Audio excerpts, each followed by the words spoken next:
Hello and welcome back to Beyond the Veil background information. We're doing a character profile today and it's going to be Sorina Blestemat, who is in 5th book of the Viper clan, which is Time to Wed, although she does appear in Ancient Venom and in the 4th book, Bat and the Snake as well. As always with my character profiles, they are literally characters from my books that I self-publish or from my stories that I'm working on Patreon. They're generally the Viper clan at the moment, or whatever story is most prominent.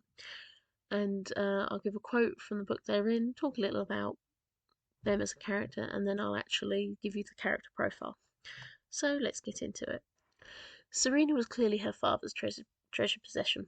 She was dressed finely in a colourful pattern reminiscent of the traditional dress in the region of Wallachia where they came from, with a colourful beaded choker about her neck where her great golden coins from centuries before hung, but in the centre was an ornament of white gold with a massive, beautiful pearl sitting within it. It was said that the first of the Romanian nobles was gifted the pearl by the daughter of the first vampire king, in a pledge to maintain permission, and was passed to the eldest daughter as a wedding present to pledge an alliance. It stood out, but at the same time it did not quite suit the nervous and chubby form upon the horse. Quote from Ancient Venom.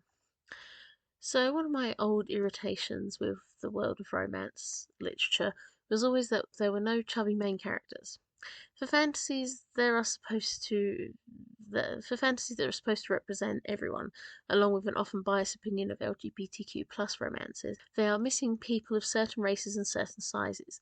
Like most things in life, the main female characters are nearly always thin. Sorina was my choice for something different. Though she gets that one story bit with Noelle in Time to Wed, in every other part of the book she's in, she stands out as being more fun and also brave. She's aware the other female vampires don't like the fact she's fat, but she never lets that bother her, and she enjoys the universe as it is. Name: Sorina Blestemat. Position: vampire. Story featured in Ancient Venom and Time to Wed specifically. Role: third female lead. Gender: female. Description: chubby, short with dark brown hair, broad hips, big shoulders, round smiling face, and never looks like she could be skinny. Her body is olive-skinned and her smile is brilliant, and she generally wears traditional clothing and her hair in braids, or at least fancy clothing with traditional colours. Her eyes are a brown colour with a hint of red and even a little gold to them. Realm: the Veil. Abilities: vampire strength and speed, as well as ability to heal taken in blood, use pheromones and hypnosis, but she's also gifted with the ability to read and understand various languages that is said to be from ancient vampire king blood. Master: the Almighty. Personality: nervous and always accepting the fact that other women put her down. When she's out at court, Sorina can never truly show the vibrant and excitable being she is because of disapproving looks. When she's at home, she's able to talk to any of the men around her, taking charge and always jovial and smiling. She's not scared of animals and can do amazing things with horses. When she's around someone she fancies, though, she can be suddenly brave and gets very giddy, and even a little bold, especially with her ideas on physical contact. Relations: daughter of Mercia Blestemat, and therefore a descendant of the second vampire king. As her father's only child, he is very protective of her, and she has many male cousins that are almost like brothers, including a cousin named Bogdan who acts like a big brother, definitely. History: born in Wallachia, with her father trying to build up everything after a serious loss of life within the Romanian clan in the late 1800s, Sorina is soon joined in childhood by her cousin Bogdan, as his parents are both killed by the last of the warlocks fighting her father. She grows mature faster, nearly always dragging sobbing Bogdan around the castle when they were little because he feared ghosts and she feared nothing. But to her great shock, just as she was starting to reach the age where a young girl would start to need more from her mother perished. There are thoughts her real mother actually died at birth, and the woman she remembered was a mistress to her father, but Mercia says nothing, and Bogdan has no memory of it ever not being her mother that raised them.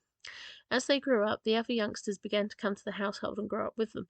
They were trained together, and it was obvious to all that as she grew, Sorina was getting chubbier, which can happen before the change, and there were constant comments about her needing to drop the weight before or she'd have real trouble dropping it once fangs came through. Sorina could not shift the weight, and when her fangs came through, her body retained in a chubby form, and yet her father insisted it was just her natural look. Her cousins never cared either, but there was trouble brewing as time went by and Sorina was growing up. Her cousins were forbidden from marrying until she married, a way for Mercia to control the other families, and yet there and yet there was pushing from the Bulgarian and Hungarian vampires to put Bogdan and Sorina together to ensure Mercia had a male heir. Neither Sorina, Bogdan, or Mercia were keen on the idea, and yet it seemed there were no suitors turning up for her, which made it difficult for her male cousins and their relationships. Then things changed when the elders were brought forth, and Sorina was excited to go there and impress them, only to impress someone else much better. Final comments. She's cute to write. She's cute to write, and the babies are adorable. But more importantly, when she's got the confidence of being able to sit with the Viper clan, her thoughts about acceptance are less important because they love her. Cute. But also, she's a brilliant mother. Her children are all fascinating, and she's one of those ones that, although she is a background character, she's very important in the background. So I really like her for that. Okay, thank you for listening. Bye.